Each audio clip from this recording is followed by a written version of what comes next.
Hello everyone, नमस्ते प्यारे बच्चों। आज हम देखेंगे चिट्ठा या स्थिति विवरण किसे कहा जाता है या चिट्ठे का अंतिम खाते में क्या महत्व है।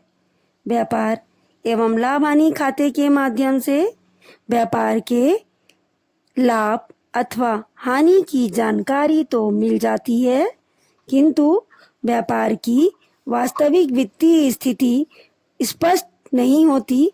अतः व्यापार की वास्तविक आर्थिक स्थिति के मूल्यांकन के लिए चिट्ठा या स्थिति विवरण का निर्माण किया जाता है। स्थिति विवरण के माध्यम से यह स्पष्ट हो जाता है कि संपत्तियों में कितनी वृद्धि या कमी हुई है अथवा दायित्व की वास्तविक स्थिति किस प्रकार की है, अर्थात ऋण की प्रकृति कैसे है, अल्पकालीन या दीर्घकालीन ऋण की प्रकृति किस प्रकार की है आदि बातों की जानकारी हमें स्थिति विवरण के माध्यम से हो जाता है। अतः चिट्ठा वह विवरण पत्र है जिसमें खाता बही के समस्त वास्तविक तथा व्यक्तिगत खातों का शेष लिखा जाता है, जिससे व्यापार के वास्तविक वित्तीय स्थिति की जानकारी मिलती है। चिट्ठे की विशेषताएं। चिट्ठा एक निश्चित तिथि को बनाया जाता है। चिट्ठा वित्तीय वर्ष की अंतिम तिथि पर या आवश्यकता अनुसार किसी अन्य तिथि को बनाया जा सकता है। चिट्ठे से व्यापार की आर्थिक स्थिति का पता चलता है। निश्चित प्रारूप। स्थिति विवरण एक विवरण पत्र के रूप में रहता है, खाते की तरह नहीं।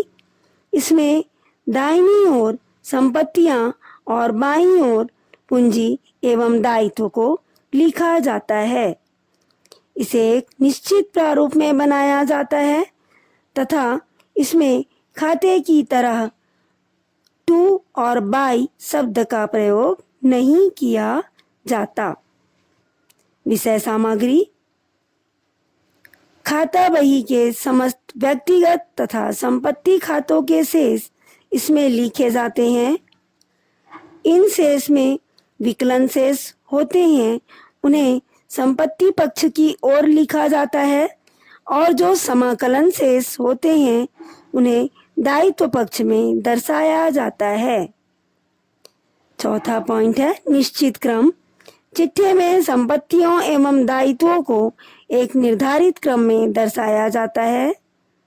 पांचवा वास्तविक मूल्य। चिट्ठे में संपत्तियों एवं दायित्वों को उनके वास्तविक मूल्य अर्थात पुस्तकीय मूल्य पर दर्शाया जाता है।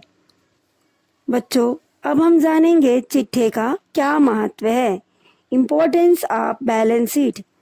चिट्ठे से व्यापार की वित्तीय स्थिति का ज्ञान होता है। स्थिति विवरण के माध्यम से संपत्तियों एवं दायित्वों की वास्तविक स्थिति के बारे में जानकारी मिलती है।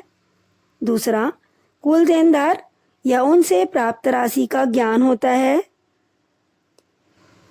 कितने ऐसे देनदार हैं जिन्हें उधार माल का विक्रय किया गया है तथा कितनी राशि ऋण वाले देनदार की है तथा कितनी राशि उन देनदार से संबंधित है जो प्राप्त बिल से संबंधित हैं जिन्होंने अपने बिल का भुगतान नहीं किया है, या कितनी राशि व्ययों के देनदार की है। कुल लेनदार तथा उनको देय राशि का ज्ञान। चिट्ठा किसी एक देनदार की देय राशि को ना प्रकट कर संपूर्ण लेनदार को देय राशि की विस्तृत व्याख्या करता है।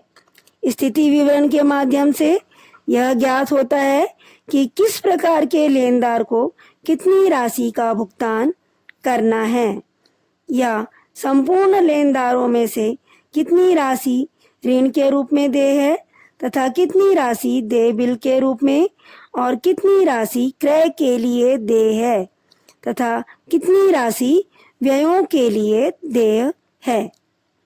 चौथा, रोकड़ की स्थिति का ज्ञान। स्थिति विवरण के अंतर्गत हाथ में रोकड़ और बैंक में रोकड़ का पता लगाया जा सकता है। पूंजी। व्यवसाय के पूंजी में वृद्धि या कमी के विवरण को स्थिति विवरण के माध्यम से जाना जा सकता है, जो कि शुद्ध लाभ या हानि, आहरण, पूंजी पर ब्याज आदि के कारण हो सकता है। अदत्त व्यय एवं पूर्वदत्त व्यय। चिट्ठे की निर्माण तिथि पर संस्था के विभिन्न अदत्त व्यय, पूर्वदत्त व्यय, अप्राप्य आय, प्राप्य अग्रिम राशि का ज्ञान होता है। जिस प्रकार लाभ हानि से व्यवसाय के शुद्ध